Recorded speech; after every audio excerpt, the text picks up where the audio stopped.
Hello, good morning. I am Dr. Ram Naresh Kumar. In continuation of previous topic, vitamin, we completed fat soluble vitamin and in water soluble vitamin C. Today, I will start vitamin B complex. Vitamin B complex or vitamin B is water soluble vitamin. It is group of different vitamins. Types of vitamin B is, because name is vitamin B complex. Complex means union of more than one, more than two. So types of vitamin B is number 1 thiamine or vitamin B1, number 2 riboflavin or vitamin B1 or lactoflavin, number 3 is niacin, vitamin B3 or nicotinic acid, number 4 pantothenic acid और vitamin B5, number 5 is vitamin B6 और pyridoxine, number 6 is biotin और vitamin B7, number 7 is folic acid and folate vitamin B9, number 8 is vitamin B12, cobalamin और cyanocobalamin. So this is different types of vitamin B, in which vitamin B1, B2, B3, B4, B5, B1, B2, B3, B5, B6, B7, B9 and B12. So general deficiency symptoms of vitamin B complex. First, we see general source of vitamin B complex: fresh vegetables, pulses, fish, meat, milk, egg, milk product, and cereals. These are the main source of our diet from which we receive vitamin B complex.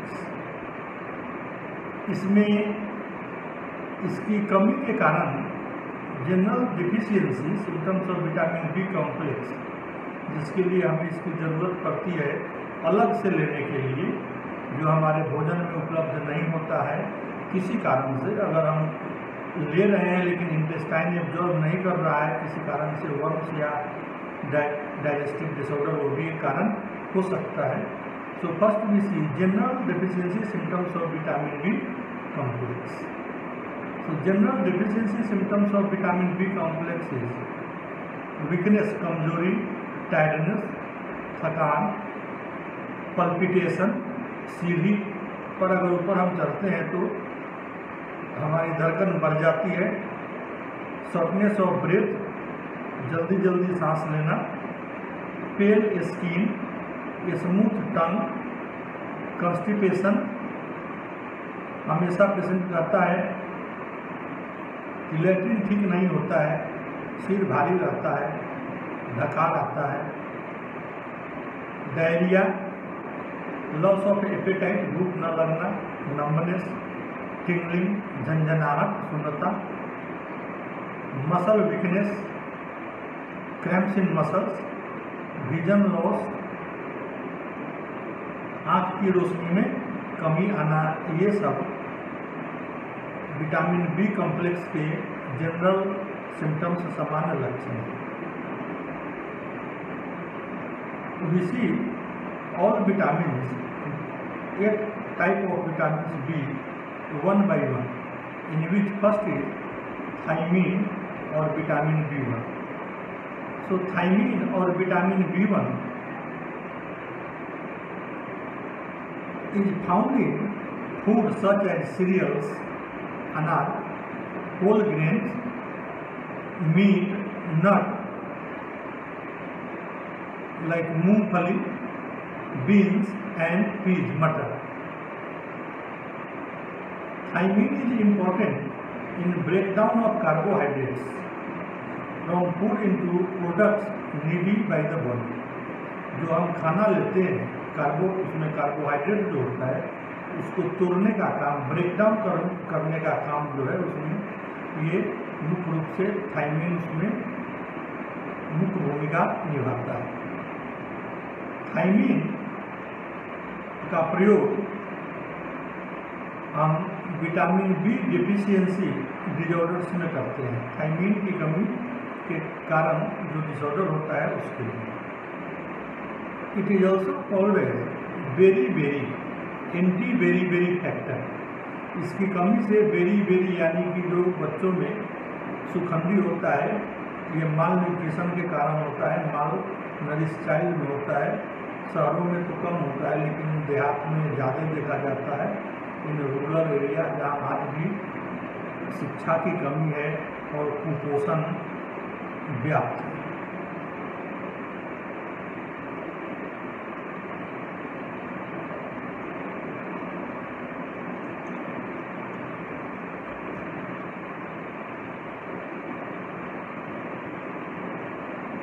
So it is called anti-beriberi factor. Active form of thiamine is thiamine pyrophosphate। Active form of thiamine is thiamine pyrophosphate TPP, thiamine pyrophosphate। It is a structurally made up of substitute ring attached to a thiacylidine by methylene bridge. ये इसका रचना है जो chemistry में हम पढ़ते हैं।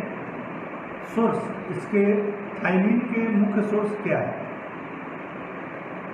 Thymine के मुख्य source unpolished rice, outer coat of cereal grain, wheat, oil seed, nuts, pulses. आप देखेंगे अनपोलिश्ड राइस, हम जो राइस खाते हैं उजला, वो पोलिश्ड राइस है। अगर चावल जहाँ बनता है अगर हम उसे देखेंगे तो पहले घरों में जो चावल तैयार होता था हाथ से ओखल और मुसल से कूट करके पारंपरिक तरीके से गाँवों में जहाँ महिलाएं तैयार करती थी, उस चावल को तैयार करने के प्रोसेस में उसका बाहरी जो है हस्क, जिसे भूसा कहते थे, वो निकलता था और चावल और बीच में एक लाल रंग का डस्ट जैसा निकलता था। तो ये जब मशीन से हम धान से चाय, अगर हम पैडी से राइस तैयार करने लगे तो इसमें ये पॉलिश खत्म हो जाता है। तो हम जितनी आधुनिकता की ओर जा रहे हैं उतना ही अपने स्वास्थ्य के साथ खिलवाड़ कर रहे हैं। तो टर्म अनपोलिश्ड राइस, हाथ से टूटा हुआ या जो घरों में गाँव में जो बनता है वो राइस जिसमें लाल खंड जो लगा रहता है, रेड पॉलिश रहता है ऊपर से। तो outer coat of cereal grains, जो हम अनाज खाते हैं, जैसे गेहूं से आटा जो बनता है, व्हीट फ्लोर अगर हम खाते हैं तो उसको चलनी से, सीव से अगर हम चालते हैं, उसको फिल्टर करते हैं तो जो मोटा निकलता है दैट इज फाइबर, वही सबसे ज़रूरी है जिसे हम निकाल देते हैं। तो मैदा और मैदा से बना हुआ जो भी प्रोडक्ट हम खाते हैं, खाने के बाद हमें या तो अपच होता है और डाइजेशन होता है और कॉन्स्टिपेशन भी होता है।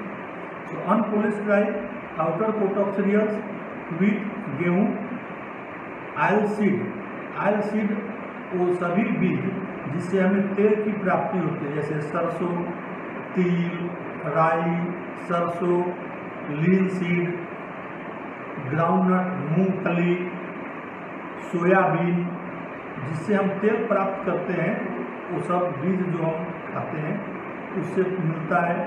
nuts, pulses और dals. So this is vegetable source. In animal source, liver, kidney, egg yolk, yeast, milk and milk product. This is animal source और थायमिन। रिक्वायर्ड डेली अलाउंस जो है वो 121.5 मिलीग्राम पर केजी पर कैलोरी पर केजी पर kilo calorie and और 0.4 milligram पर 1000 kilo calorie in energy terms. Thiamine intake increase with increased muscular activity, dietary, pregnancy and lactation।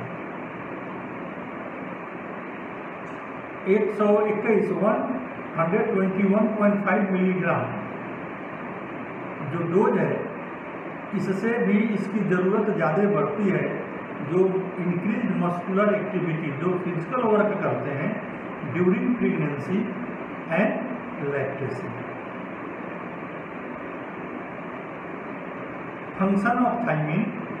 Thiamine phosphate is a coenzyme involved in several enzymatic reactions, mainly for oxidative decarbonylation and transcatalase reaction।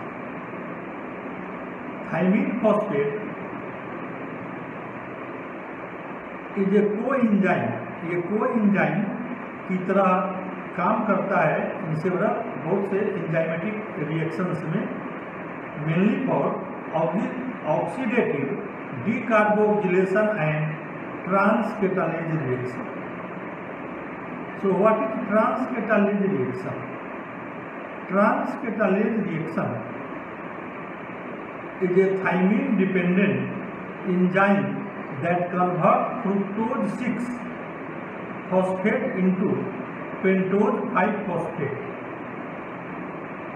ट्रांसकेटालेज reaction में thiamine dependent enzyme जो है उसको convert करता है fructose 6 phosphate into pentose 5 phosphate, which results in decreased flux through the hexazoamine pathway। Deficiency, इसके कमी से neurological disorder, nerve से संबंधित, कार्डियोवास्कुलर, हार्ट से संबंधित एंड गैस्ट्रोइंटेस्टाइनल डिजॉर्डर होते हैं। अगर neurological, cardiovascular and gastrointestinal disorder एक साथ मिल जाए, कॉमनली रेफर्ड एज बेरी रोग होता है। और वर्निक-कोर्साकॉफ सिंड्रोम और wet brain is applied part of the nervous system under neurological disorders. So wet brain is form of alcohol brain damage. Brain के जो कार्यकलाप है, फंक्शन है, वो ज़्यादा अल्कोहल और अल्कोहल प्रिपेयर्ड प्रोडक्ट जो है उसके सेवन के कारण होता है। So wet brain is form of alcohol brain damage that results from repeat and heavy exposure to alcohol. Alcohol का असामान्य यूज प्रयोग के द्वारा ये होता है। Wet brain stem from a thiamine deficiency. Thiamine is an essential vitamin in our body that does not occur naturally. ये naturally नहीं पाया जाता है। Alcohol reduces thiamine absorption. इसका कारण क्या है वेट ब्रेन का कि थायमिन का अगर कमी हमारे शरीर में हो जाएगा तो अल्कोहल का एब्जॉर्प्शन जो है वो ज़्यादा होगा। तो alcohol alcohol reduces thiamine absorption.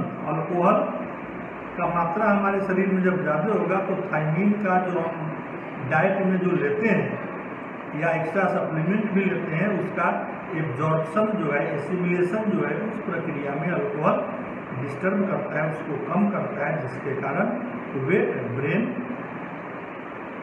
और वर्निक्स कोर्साकॉफ सिंड्रोम नामक बीमारी डेवलप होती है। This is about thiamine, a part of vitamin B complex. We see इस विटामिन B1 और थायमीन के कमी के कारण neurological disorder, cardiovascular disorder, gastrointestinal disorder, specially बेरी या जिसे हम लोकल लैंग्वेज में सुपंडी कहते हैं, जिसमें उस बच्चे का हाथ पैर जो है वो एकदम पतला हो जाता है और केवल पेट निकल जाता है। उसके बाद उसके सर्वाइवल अगर प्रॉपर मेंटेन नहीं हुआ, ट्रीटमेंट नहीं दिया गया तो सर्वाइवल के चांसेस भी बहुत कम जाते हैं। ये कारण ड्यूरिंग इंट्रायूटेराइन लाइफ जो माँ आहार ले रही थी उसमें भी कमी के कारण हो सकता है। कारण कि बच्चे का जीवन जो है माँ के स्वास्थ्य कैसा है उसके ऊपर डिपेंडेंट होता है। अगर वो माँ का दूध पीता है तो माँ के शरीर में अगर प्रॉपर न्यूट्रिशन नहीं होगा तो जो माँ से दूध पीता है, दूध में जो न्यूट्रिएंट होते हैं अगर वो कम होंगे तो उसका इफेक्ट उस पर पड़ेगा। तो इसलिए हम लैक्टेंट लेडीज और फीमेल जो है और प्रेग्नेंट दोनों के डाइट पर हमें ज़्यादा ध्यान देने की ज़रूरत है। लेकिन आज भी भारत के लगभग 70% फीमेल में देखा जाए तो हीमोग्लोबिन लेवल लो पाया जाता है और डाइट है इरेगुलर। इसके कारण अशिक्षा, गरीबी, धार्मिक मान्यताएं, पारिवारिक स्थिति, बहुत से कारण हैं जो इसे प्रभावित करते हैं। Thank you. I request you to all, I request from all viewers to subscribe